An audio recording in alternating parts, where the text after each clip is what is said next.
أشرف الأنبياء والمرسلين أما بعد باب الرؤيا وما يتعلق بها كتاب رياض الصالحين يوصلو دیشتم نمبر باب دا شروع کیگی باب دے پبارد خوب کی او د خوب متعلق ځینې خبرې خوب دا لیدل نبی صلی الله علیه وسلم یو روایت کی فرمایي روایت امام مسلم دی الرؤیا ثلاثه خوب لیدل چې دي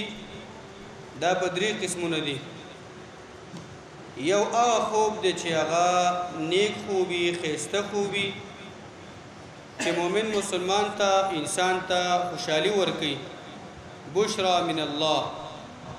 نبی علیه الصلاة والسلام فرمایي دا د الله طرفه یو زیری چې بنده له ورکړي داسې یو خوب ته ویني چې تا ته به یو سکون میلاو شي مزیدار ښایسته خوبي دویم خوب چې دی ورؤیا تحذیر من الشیطان دویم قسم خوب داسې دی چې هغه د شیطان د طرفه تا تنګوي تا په عذابوي تا له خفګان درکوي او ستا بدن کې سستی پیدا کوي تا له فکر خرابوي تا شیطان دروي او دریم قسم هغه خوب دی چې هغه دغه شان د تا ته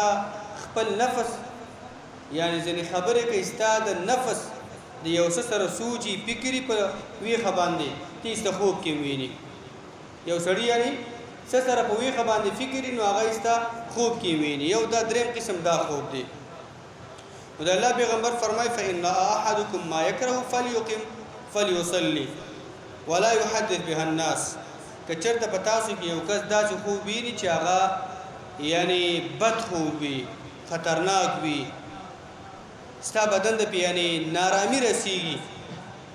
نو د الله پیغمبر فرمایي دا مؤمن مسلمان نه پاسيږي دا د منځو کې 2 رکعاته او خلکو ته دا خوب نه بیانوي دا طریقه د خوب ده مقصد په دې روایت کې دا و چې یعنی خوب دا په 3 قسمونه دي د خوب قسمونه دا 3 قسمه دي الله تعالی قرآن کې فرمایي اعوذ بالله من الشیطان الرجیم ومن آیاته منامکم باللیل والنهار الله فرمایي د الله د قدرت او توحید د نخونه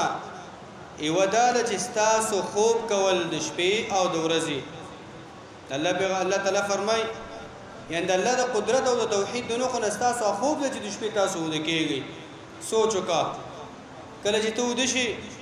ستاره ټول حرکات د بدن ودرېږي فکر دا ستا په خپل اختیار کې نه وي او ته چې کله ود شي نو تا ته پته نه لګي چې په کوم حال زه پروت یم او کوم ځای کې مزه داسې حالات کې به ته ګرځې ستا فکر ستا خوب به ګرځي چې تا ته به د هغې اندازې پته نه لګېږي او به دې هم نه پوهېږي دا کوم روح دا چې تا نه به د خوب په حالت کې واخیستلی شو دا چېرته لاړو بیته چې کله ته راپاڅېږې مقف هغه الله تعالی دغه شان ته روح تا ته د خوب راولېږي کوم چې خوب کې تا نه اخیستی هغه روح ته راولېږي بېرته تا ته رواجي بېرته راپاڅېږي روغ رمټ شي ستا هغه میمورۍ ته او ستا هغه دماغو ته هغه یاداشت چې کوم ته وده شوی وي کوم فکر کې ستا او بېرته راتازه شي یعنې دا د الله د قدرت د نښونه یوه نښه ده نو خوب لیدل تا په خوب کې کېږي ځکه دا خوب دا د الله د قدرت د نښونه یوه نښه ده اول نمبر حدیث ته ابو هريره زمونه روایت تداوی چې سمعت رسول الله صلی الله علیه وسلم یقول ما د رسول الله صلی الله علیه وسلم نه اوریدلی دی د الله پیغمبر فرمای لم يبق من النبوة الا المبشرات د پیغمبر نه نور څه د نبوت او د پیغمبرۍ نه نور څه پاتې دي مگر مبشرات پاتې دي صحابه کرامو ته پوښتنه وقالوا وما المبشرات اې د الله پیغمبر مبشرات څه دی د الله پیغمبر ته الرؤيا الصالحه مبشرات دا نیک خوبونه چې تعالی خوشحالي درکړي تا ته به هغه خبر پروتي چې هغه کې تا ته خوشحالي ملاويږي یعنی نبوت دا ختم شوی دی سلسله د پیغمبرۍ دا ختم شوی د نبی صلی الله علیه وسلم وروسته بل پیغمبر دا نه راځي خدا غینه نیک خوبونه پاتې دي چې په دې سره مؤمن مسلمان ته زیر حاصلېږي دی یو کار د نبی صلی الله علیه وسلم هغه نبوت د پیغمبرۍ نه مخکې چې کله هغه پیغمبر کېدو په اوله سلسله کې باغې نه خوبونه ویلدل مزیدار خوبونه ویلدل نو د الله پیغمبر فرمایي چې نبوت دا ختم شوی صرف مبشرات پاتې دي یعنی نیک خوبونه یعنی فائدہ دی حدیث دارا واضح دلیل په دې معنی چې پیغمبري سلسله ختمه شوې ده او محمد رسول الله صلی الله علیه وسلم باندې نو خوسته خوبونه نیک خوبونه یعنی دا دومره درجه لري چې پیغمبري او برخه په دې کې شامل ده دا دویم نمبر روایت ابو هريره فرمای رسول الله صلی الله علیه وسلم فرمایلی دي اذا اقترب الزمان لم تكد رؤيا المؤمن تكذب الله پیغمبر فرمای کله چې هغه زمانہ لنډ شي یو معنی دا یعنی چې زمانہ لنډ شي یو معنی دا چې یعنی کله چې د انسانانو عمرونه هغه به برکت شي هغه کې نقصان نشي یا دوی معنی دا چې دا یعنی قیامت ته نږدې وخت کې کله چې قیامت نږدې شي نو لم تکد رؤیا المؤمن تکذب نبی د مؤمن مسلمان خوب چې هغه دروغجن شي مسلمان چې کوم خوب ویني مؤمن مسلمان نیک خوب چې ویني کوم خوب چې ویني هغه برشتیا کوي قیامت ته نږدې حالات کې ورؤيا المؤمن جزء من 46 جزءا من النبوة الله پیغمبر به فرمایي د مؤمن مسلمان خوب لیدل دا یو برخه ده دا شپږ څلوېښتمه برخه ده د نبوت او د پیغمبرۍ د برخه نه شپږ څلوېښتمه برخه ده یا څنګه شپږ څلوېښتمه برخه د نبوت سلسله چې و دا 30 کاله و او دا 30 کاله چې دا شان د یو کال د 12 میاشتې تقریبا د 30 کاله برابرېږي 200 میاشتې برابرېږي 250 میاشتې دا 200 چې دا په شپږ څلوېښت باندې تقسیم کړي شپږ میاشتې رسېږي یعنی نبوت په اوله برخه کې شپږ میاشتې به نبی صلی الله علیه وسلم دا نیک خوبونه لیدل نو نیک خوب لیدل هغه خوب چې دا د خوشحالي ملاويږي دا د نبوت هغه شپږ څلوېښتمه برخه ده کله چې د نیک خوب لیدل نو نبی سلام فرمایي چې ته پوښې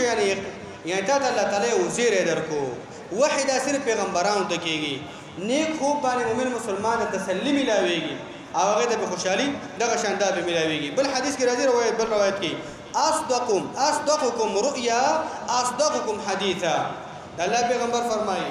پتا سو کې چې څوک څومره رښتیا وي داغي خوب به اقوال رښتیا وي یعنی روزمره زندګۍ کې سره څومره رښتیا وي الله پیغمبر فرمایي نو دومره به داغي خوب دغه شاته پتا سو کې د رښتیا وي چې رښتیا وي ته به رښتیا خوبونه ګوري ته الله تعالی یو زیری دغه شان د یو کارونو متعلق په الله تعالی د زیری درکې چې خوشاله والا چې خسته مزیدار خوبونه متینی او چې کله د خپل هغه په دروغ باندې استعمالېږي به نیک خوبونه هم دغه شان به تغافل او نیک خوب هغه به ته الله نصیب کړي څومره چې په جون کې د رښتیا وي هغه رستا خوب دا به رښتیا کېږي بل حدیث کې راځي هغه د دریم نمبر روایت دی ابو هريره فرمایي رسول الله فرمایلی دي من رآني في المنام فسيراني في اليقظة الله پیغمبر فرمایي چا چې په خوب کې ولیدلم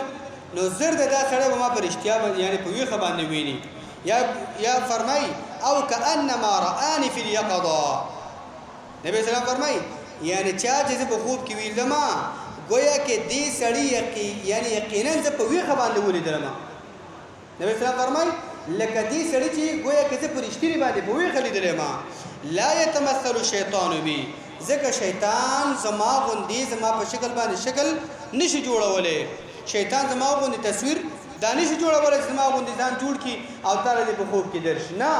بلکې د الله پیغمبر صلی الله علیه وسلم موږ تاسو ته الله په قیامت کې د هغه دیدار نصیب کی په جهاد کې د الله تعالی نصیب کی د الله پیغمبر صلی الله علیه وسلم فرمایي چې په خوب کې ویل دما نو یقینا دې سړي په ویخه باندې ویل اقا زما د ویخه تصویر ویلو ځکه شیطان زما په شانته شکل دانش جوړولې الله تعالی به دې خبرو متاسمه کو توفیق راکړي وصلی الله علی نبینا محمد